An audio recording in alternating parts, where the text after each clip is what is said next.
Universidad César Vallejo, solo para los que quieren salir adelante.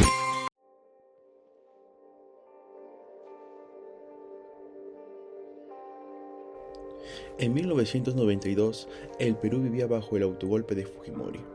En medio del caos, 10 peruanos, entre ellos 9 estudiantes y un docente de la Universidad de La Cantuta, fueron secuestrados, asesinados y enterrados como animales por el propio Estado. Hoy vamos a relevar cómo ocurrió este crimen de lesa humanidad y cómo después de años de impunidad, finalmente se hizo justicia.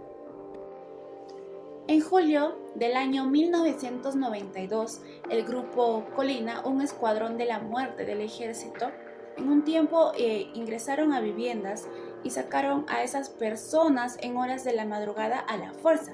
Los subieron a vehículos sin placa y los llevaron a zonas desérticas en Cieneguilla. Allí lamentablemente los ejecutaron con disparos en la cabeza y los enterraron en fosas clandestinas. Las víctimas no eran terroristas, eran jóvenes entre 19 y 27 años de edad. Eran hijos de obreros, eran hijos de migrantes que estudiaban educación para servir al país. Entre ellos encontramos a Juan Gabriel, quien era presidente de su promoción.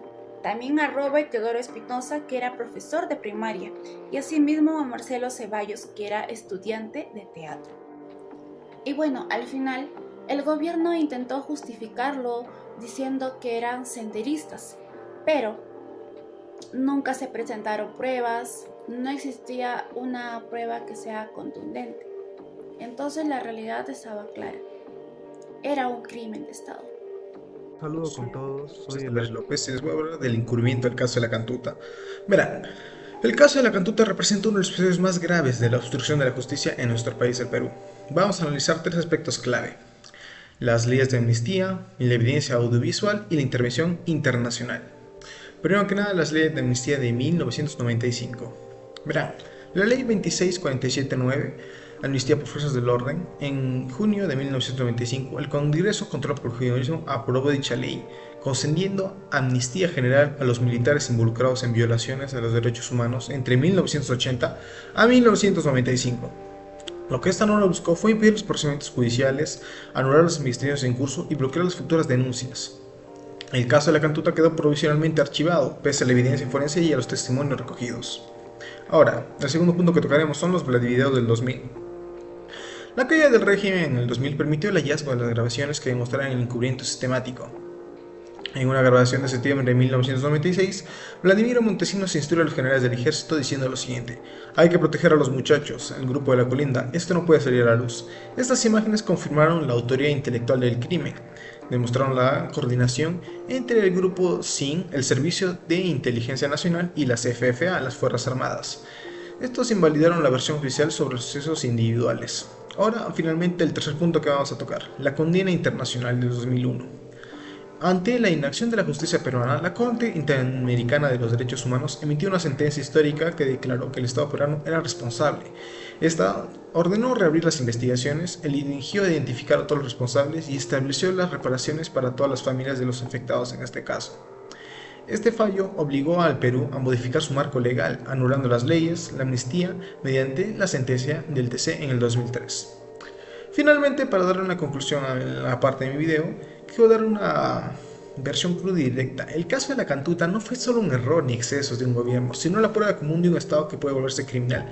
Fujimori y su círculo no solo asesinaron a 10 peruanos, a 10 compatriotas nuestros, sino que usaron todas las herramientas de la ley que tenían por medio, es decir, las leyes, los jueces, los medios, todo para encubrirlo o taparlo durante varios años. La única razón por la que hoy hay justicia es porque el régimen cayó, se filtraron los Vladivideos y la presión internacional obligó a actuar. La reflexión final que doy a todo esto es que esto no es historia antigua. A día de hoy siguen habiendo poderosos que creen que pueden matar y comprar su impunidad. La Cantuta nos enseña que la justicia solo llega cuando hay 3 siguientes motivos: las pruebas imposibles de ocultar, como los videos, los periodistas y los fiscales que no se vendan, y los ciudadanos que no se traen los cuentos oficiales. Dígame, ¿estamos aplicando esas lecciones ahora? Ojalá no necesitemos otro caso como este para recordarlo. Bueno, concluyendo mi tema, doy paso a mi siguiente compañero. Espero les haya gustado. Muchas gracias. Según el Estatuto de Roma de la Corte Penal Internacional, que está establecido en el artículo 7, se entiende por crimen de lesa humanidad cualquiera de los actos siguientes, cuando se cometa como parte de un ataque generalizado o sistemático contra una población civil con conocimiento de dicho ataque. Entre estos actos pueden ser incluidos el asesinato, desaparición de forzada de personas o la persecución por motivos políticos. El Grupo Colina fue creado por el aparato estatal, ya que se ejecutó un plan estructurado de eliminación de supuestos terroristas sin proceso judicial. En el caso de la Cantuta no fue un hecho aislado, sino que formó parte de un patrón más amplio. Las víctimas eran estudiantes y un profesor sin juicio ni condena previa y que no se demostró participación en actividades terroristas. El ataque se dirigió contra un grupo civil como mensaje de terror al entorno universitario. El Grupo Colina operaba con recursos de Estado y bajo protección de las autoridades del gobierno.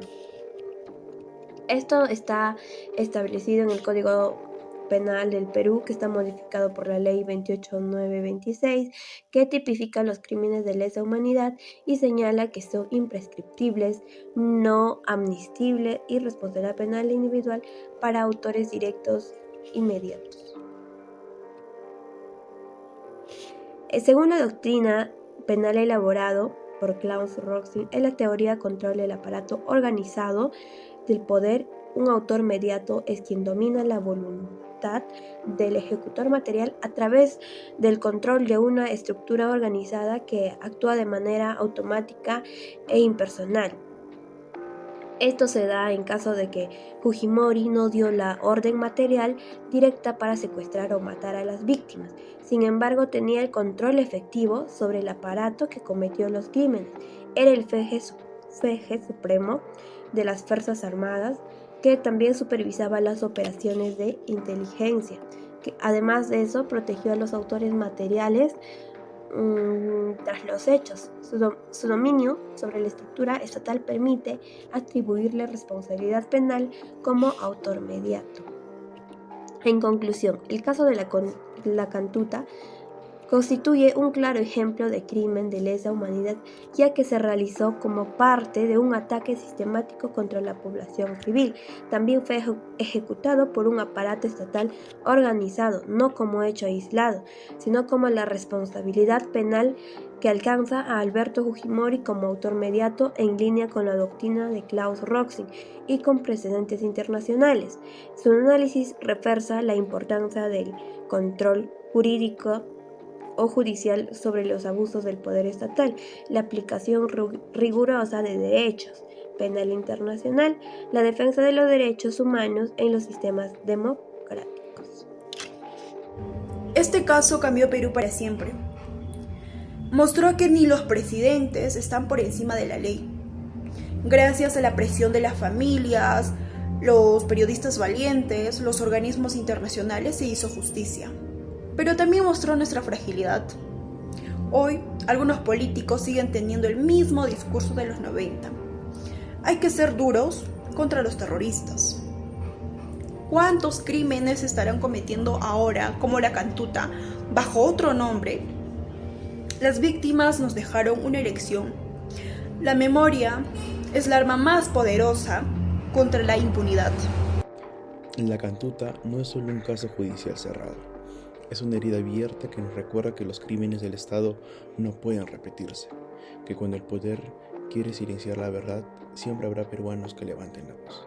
Hoy pregúntense, ¿sabrían reconocer un nuevo Grupo Colina?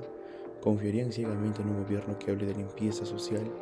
La historia nos juzgará por lo que hagamos o dejemos de hacer, para que estos 10 hombres nunca se olviden.